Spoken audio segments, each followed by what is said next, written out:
This is so bad, it gets worse every day. These scientists flipped 180 degrees with no new evidence, produced a paper not based on facts, and then may have used that paper to brief the intelligence community and suppress the lab leak hypothesis. This is a how-to manual in orchestrating a cover-up by using some of the most powerful and influential institutions in our country. If you ask me, this was set in motion by Dr. Fauci to hide U.S. funding of gain-of-function research and dodge accountability for a virus that has killed more than 1 million Americans. This must be investigated.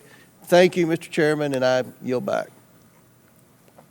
Now, that was Republican Representative James Comer during yesterday's second House subcommittee hearing on the origins of COVID. The biggest takeaway from the hearing was how politics ultimately led to the demise of any efficient investigations into what caused the pandemic. At least that's what reporter at U.S. Right to Know, Emily Kopp, argues. And she joins us now to discuss.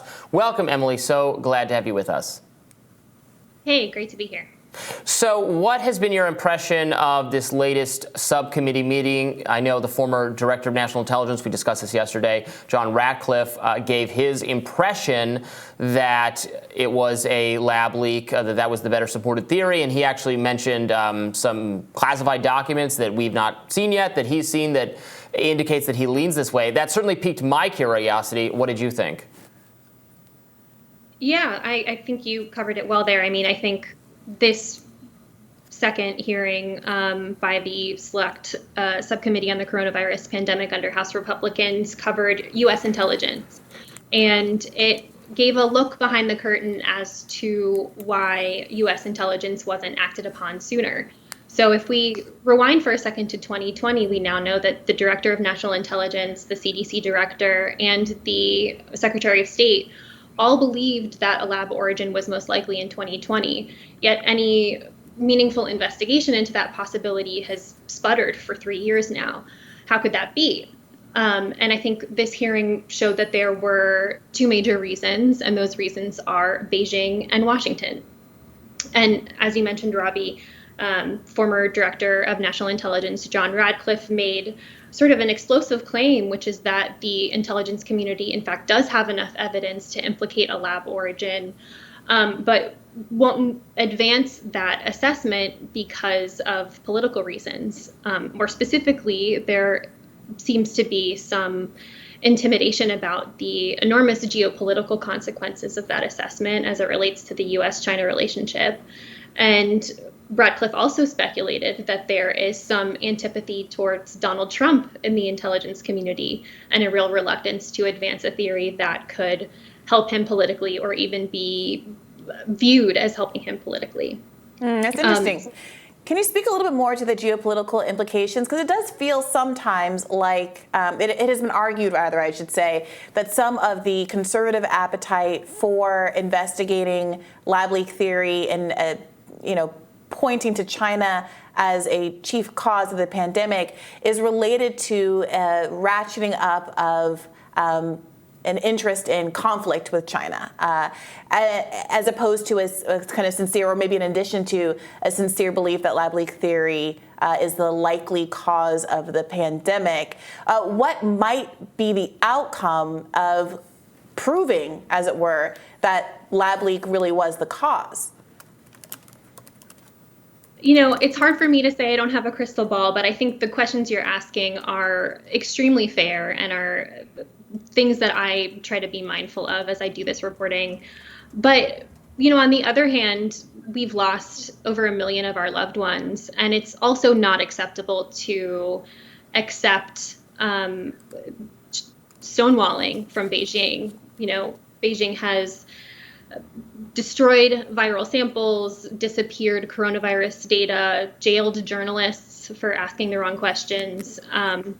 And I think this pandemic has raised a lot of important questions about how we have a discussion when a novel pathogen emerges, especially, in this case, there's so much circumstantial evidence pointing to a possible lab-related accident as the origin of this novel pathogen.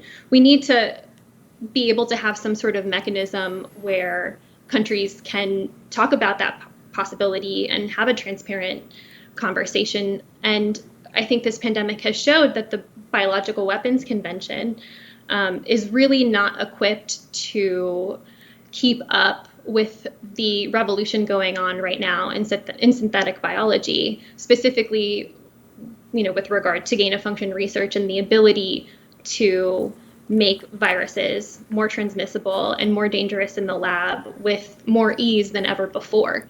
The Biological Weapons Convention is from the 70s. So they just couldn't have anticipated, not only this new technology, but also the way in that civilian programs devoted to finding new medical countermeasures can sometimes look like biological weapons programs, and how we distinguish those two. And so I totally hear you, and I think that's a real concern. But at the same time, there needs to be a conversation about when a novel pathogen emerges very close to a lab, and when that lab has some sort of military involvement, what is the next step for us as like a global community?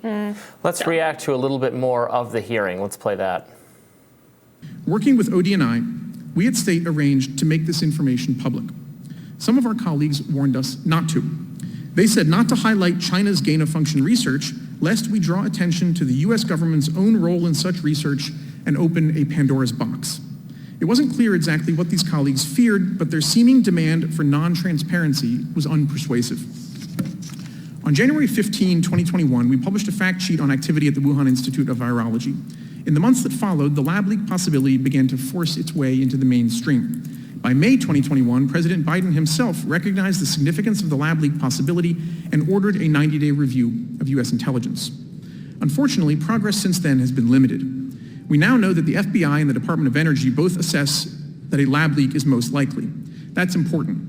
But we don't need a running intelligence community straw poll as much as we need a transparent, whole-of-government campaign to recognize the gravely high stakes of the lab leak possibility and pursue appropriate policy reforms.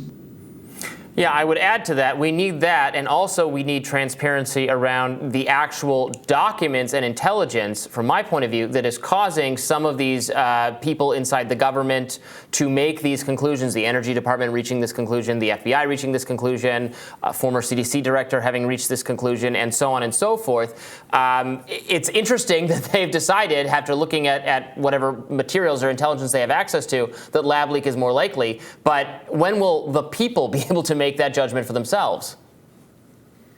Right. I mean, I think the scope of this hearing was limited somewhat in the fact that the public doesn't have access to the full scope of evidence here. And we know that the Department of Energy recently changed its assessment to favor a lab origin with low confidence. And David Feith mentioned the fact that there is some intelligence indicating that Wuhan Institute of Virology researchers became sick in the autumn of 2019, but the public hasn't had the opportunity to evaluate that evidence for themselves. And the chair of the committee, Brad Wenstrup, talked about the fact that he had sent a letter in February to ODNI asking for the documents and evidence undergirding the 90-day intelligence review that ended up being inconclusive that Biden ordered in 2021. He also asked, hey, what sort of experts were you talking about, or were you talking to? What sort of virologists were you consulting on this? Because we know through FOIA documents that some virologists were not fully upfront about the possibility of a lab origin. And so there is concern that some of those same conflicted virologists, and who in some cases had direct collaborations with the Wuhan Institute of Virology, were also the virologists tapped to advise the intelligence community. And unfortunately, ODNI hasn't produced a single document. So very little progress there, kind of not at the fault of the committee. But we also know that in March, President Biden signed a bill to declassify certain intelligence related to the pandemic, including information about those Wuhan Institute of Virology researchers who got sick within 90 days. So hopefully we'll get some more information soon. Maybe not all of the intelligence, but certainly a bigger piece of the puzzle. Well, we hope to have you back to discuss that information if and when it finally comes out. Thank you so much for your reporting here. Thanks, guys. Appreciate it.